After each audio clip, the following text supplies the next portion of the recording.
राज कुलेश्वर आधारभूत स्कुलको लागि सहयोग उपलब्ध गराउने, जुन चाहिँ नि भूकम्पको कारणले क्षतिग्रस्त भएको थियो त्यसलाई चाहिँ रेनोभेट गर्नको लागि हामीले त्यो रकम सङ्कलन गर्नको लागि हामीले यो इभेन्ट सञ्चालन गरिरहेका छौँ। त्यस्तै गरिकन यो डडेलधुरामा एउटा लाइब्रेरी सेटअप गर्नको लागि पनि हामी यो यसबाट सङ्कलित रकमलाई चाहिँ उपयोग गर्नेछौँ। त्यसको लागि हामीसँग सहयोगी समाजसेवी देवेन्द्र बस्यातज्यूले एकल साइकल यात्रा गर्दै हुनुहुन्छ दोलखादेखि दिपायलसम्मको। आजको हाम्रो यो तेस्रो दिनको शुभारम्भको कार्यक्रम हो।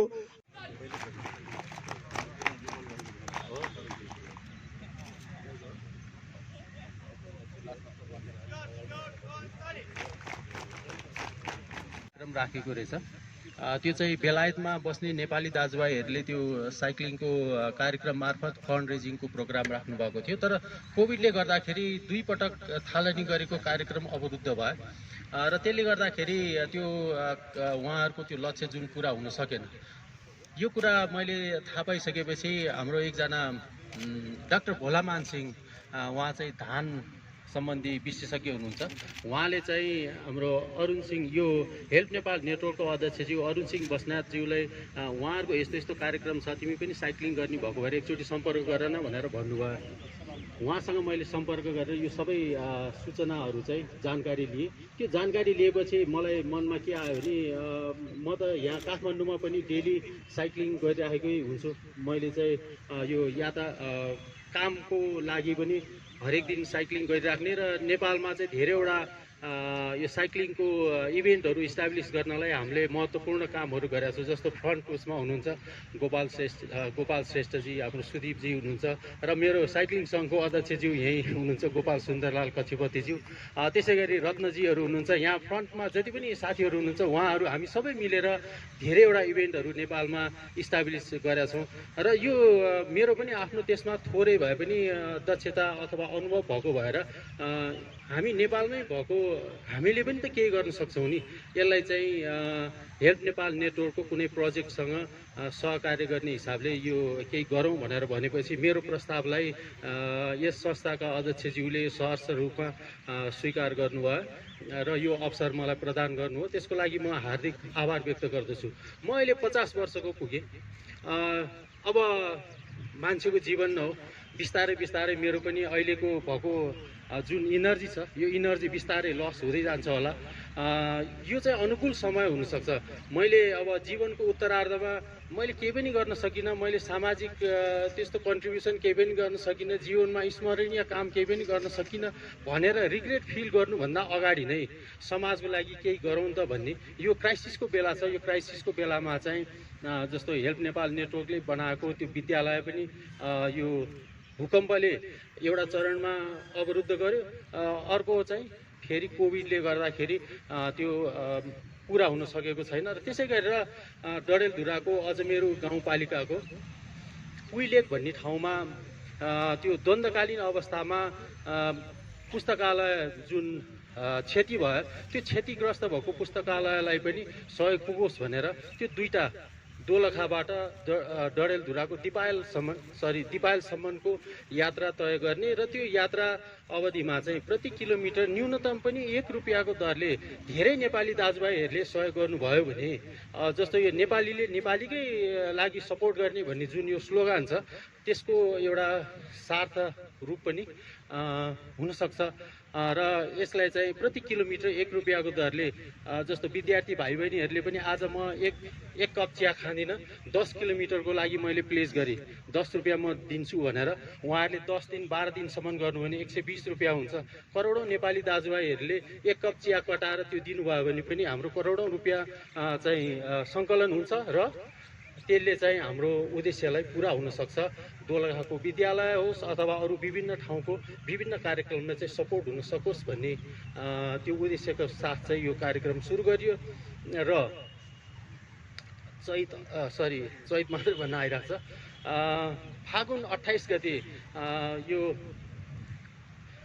शताब्दी पुरुष सत्यमोहन जोशीज्यूको आशीर्वाद लिएर यात्राको प्रारम्भ भयो र हामीले दोलखाबाट साइकलको यात्राको सुरुवात भयो। त्यो क्रममा चाहिँ अब काठमाडौँसम्म आइपुग्दाखेरि मैले चाहिँ यो त्यो एरियामा पहिला पनि हामीले साइक्लिङ गरेका थियौँ। हाम्रो यहाँ सुदीपजी हुनुहुन्छ, सुदीपजी हामीहरूले चाहिँ त्यो epic center to epic center भनेर सिङ्गटीबाट बारपाकसम्म साइक्लिङ गरेका थियौँ।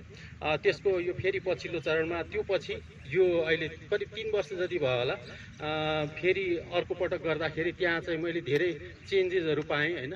मैले चाहिँ त्यस्तो कठिन चुनौती होइन, मैले हरेक कठिन चुनौतीलाई चाहिँ एडभेन्चरको रूपमा मैले आफूले रमाइलो रूपमा चाहिँ त्यसलाई अनुभूति गरेँ र हरेक च्यालेन्जमा चाहिँ म आफैलाई च्यालेन्ज कम्पिट गर्न सकेँ भनेर त्यो चाहिँ एक किसिमको उत्साह थप्दै काठमाडौँसम्म आइपुगेँ र अरू थप चुनौतीलाई पनि यस्तै गरेर रमाइलो किसिमले ग्रहण गर्दै मेरो यात्रा चाहिँ पुरा हुन्छ कि भन्ने मैले सोचेको छु। यहाँहरू सबैको शुभ आशीर्वादले यो कार्यक्रम चाहिँ सहज रूपमा सम्पन्न हुन सक्छ होला भन्ने आशा राखेको छु। हस्त, धन्यवाद।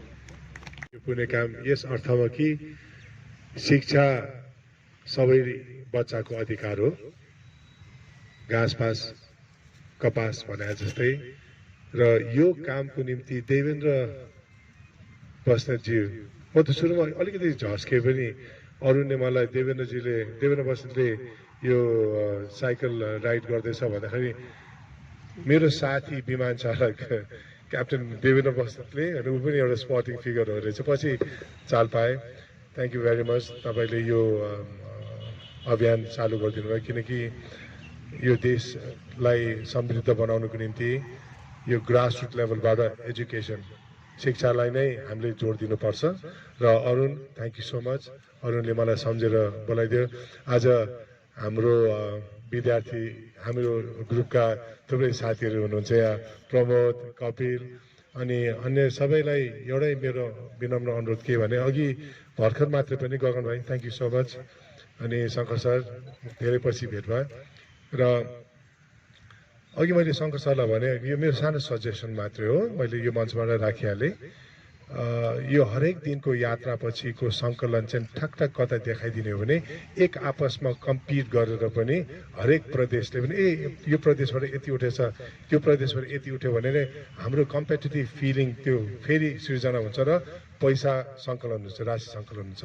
त्यो चाहिँ गरिदिए राम्रो हुन्छ। र म यही मञ्चबाट भन्छु, अघि एउटा फिगर अरूले बोल्यो है, हुन त आज त्यो फिगर त्यसको त्यति मान्यता छैन होला, तर पनि म यो मञ्चबाट के भन्छ, तपाईँले 1 किलोमिटरको 1 रुपियाँ भन्नुभयो होइन, ल त्यसो भने म 10,000 किलोमिटर चाहिँ यहीँबाट नै I would like to donate from our part होइन, 10,000 द्याट इज 10,000 रुपिज। अनि thank you so much, all the best Devendra बस्नेतज्यू, स्वस्थ रहनुहुनु, तपाईँ एकदम फिट हुनुहुन्छ। मैले पनि आँटेको थिएँ यो कार्यक्रम गर्छु भनेर, तर सकिनँ, कहिले कोरोनाले लडाएँ, कहिले केले लडाएँ, लड्दै यहाँसम्म आइपुगेको छु। तङ्ग्रिएपछि म तपाईँसँग नै फेरि राइड गरौँला नि। Thank you so much, thank you.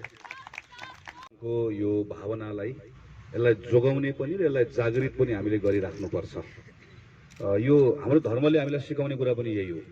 सबै समाजलाई यसको आवश्यकता पर्छ र हामीहरू जस्तो विकासको पिँधमा रहेको, पुच्छरमा रहेको धेरै अस्तव्यस्तताका बीचमा हामी दौडिने थडिने कोसिस गरिरहेकोलाई अझ बढी आवश्यकता पर्छ। यो परोपकार र दानको भावना छ, त्यस कारणले गर्दा यत्रो भूकम्प पछाडि पनि र यत्रो कोभिडको महामारी पछाडि पनि हाम्रो तर्फबाट, हामी राज्य सञ्चालन गर्ने तर्फबाट पटक पटक चुक्दाखेरि पनि हामी बाँचेको, कहीँ न कहीँ हाँस्न सकेको कारण भनेको समाजमा त्यो छ, त्यस कारणले गर्दा हो। कहीँ न कहीँ त्यो भावना छ, त्यो मरेको छैन, मर्न दिइएको छैन। त्यो मर्न नदिनुको लागि अघि पनि यहाँ सन्दर्भ उठ्यो, हेल्थ नेपाल जस्तो संस्थाले निरन्तर रूपमा यसमा गरेको प्रयास, यसमा लाग्नुभएको अभियन्ताहरू, यहीँ अघि चर्चा उठ्यो, विजेताको चर्चा उठ्यो, यहाँ त पछाडि सुधा दिदी हुनुहुन्छ, यस्तो थुप्रैले, कहीँ कसैले व्यक्तिगत रूपमा, कसैले अभियानका रूपमा, कुनै न कुनै रूपमा यो परोपकारको भावनालाई जोगाइराख्नु भएको छ, यसलाई जागृत गराइराख्नु भएको छ। म यसमा लाग्ने सबै अभियन्ताहरूको उच्च सम्मान प्रकट गर्न चाहन्छु। हेल्प नेपालले एउटा सामाजिक प्रतिष्ठा जुन आर्जन गरेको छ, एउटा संस्थाका रूपमा कतिपय संस्थाहरू पहिला बन्छन् तर त्यसले लामो समयसम्म आफ्नो ख्यातिलाई कायम राख्न सक्दैन। हेल्प नेपालको ख्याति निरन्तर उकालो चढिरहेको छ। म यसमा पनि अझै अगाडि बढोस् शुभेच्छा प्रकट गर्न चाहन्छु। देवेन्द्र दाईलाई धेरै धेरै शुभकामना। एउटा साहसिक यात्रा पनि हो, एउटा सङ्कल्प हो जुन अठोट लिएर यहाँ यो केटाकेटीहरूलाई पढ्ने कुरामा मद्दत पनि पुर्याउँछु, पुस्तकालयलाई मद्दत पुर्याउँछु र सँगसँगै यो कति पैसा उठ्यो भन्ने कुरा मात्रै होइन, अघि पनि चर्चा उठ्यो, योलाई जागृत गराउने। आज यहाँ स्काउटको भाइ बहिनीहरू आउनुभएको छ, अरूहरू आउनुभएको छ, यो देख्नु भएको छ, आफूले आफ्नो खल्तीबाट अलिकति भएको 200, 1000, 500, 1000 जति सकिन्छ यसरी दिएर पनि चल्दो रहेछ भन्ने कुरा सुन्नु भएको छ, देख्नु भएको छ। हरिवंश दाइले गरेको देखेर मैले सिकेँ भनेर अरुणसिंह बस्नेतले भन्नुभएको जस्तै आज यहाँ आएर बोल्नेहरूले गरेको देखेर पछाडिकोले सुन्नु भएको छ, सिक्नु भएको छ, त्यसलाई लिएर जानुहुन्छ। त्यसैले म देवेन्द्र बस्नेतले जुन अठोट गर्नुभएको छ म उहाँलाई बधाई दिन चाहन्छु। हामी सबैको तर्फबाट प्रार्थना गर्छौँ उहाँको यात्रा सुरक्षित रहोस्, कहीँ कतै कुनै व्यवधान नहोस्, सबैतिरको नेपाली नागरिकहरूले उहाँलाई पक्कै पनि न्यानो स्वागत गर्नुहुन्छ र हामी फेरि उहाँलाई काठमाडौँ फर्कने कुराको प्रतीक्षा गर्छौँ। म यात्राको सम्पूर्ण सफलताको कामना गर्न चाहन्छु र यो सँगसँगै यो एउटा साइक्लिस्टहरूको लागि पनि एउटा मौका हो। जतिखेर काठमाडौँको वरिपरि बनेको रिङ रोडमा साइकलको ट्र्याक किन चाहियो, साइकललाई छुट्टै ट्र्याक चाहिँदैन भन्ने कुराहरू आइरहेको बेलामा खास गरी नेपालमा साइकलमा यात्रा गर्नेहरूका निम्ति हाम्रो यात्रालाई सुरक्षित बनाउन किन आवश्यक छ, साइकलको यात्राकै महत्त्व प्रसार गर्ने एउटा सन्दर्भ पनि योसँग जोडिन्छ होला भन्ने लाग्छ र यसले सँगसँगै यो खास गरी नेपालको साइकल यात्रालाई सुरक्षित बनाउने कुराको सन्दर्भमा पनि यसले सबैलाई मनभित्रैबाट यस्ता सहयोग गर्ने एउटा भावना पनि जागृत गर्न सकोस्, यो पनि शुभेच्छा प्रकट गर्छु। र भर्खर मैले यहाँ हाम्रो साथीहरूसँग सल्लाह गरेँ, हामी यो हाम्रै निर्वाचन क्षेत्रमा पर्छ, यो निर्वाचन क्षेत्रमा रहेको हाम्रो पार्टीको तर्फबाट मैले साथीहरूसँग सल्लाह गरेँ र हाम्रो पार्टीको तर्फबाट हामी यो देवेन्द्रजीको यात्रामा 50,001 रुपियाँ हाम्रो तर्फबाट हामी योगदान गर्न चाहन्छौँ। धन्यवाद, नमस्कार।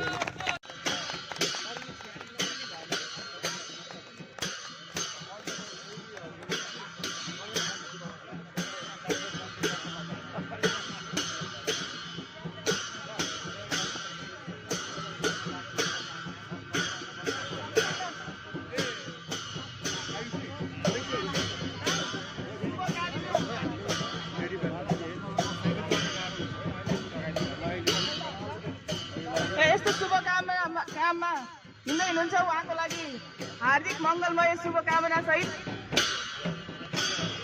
सुरक्षित र सफल यात्राको शुभकामना पनि व्यक्त गर्न चाहन्छु।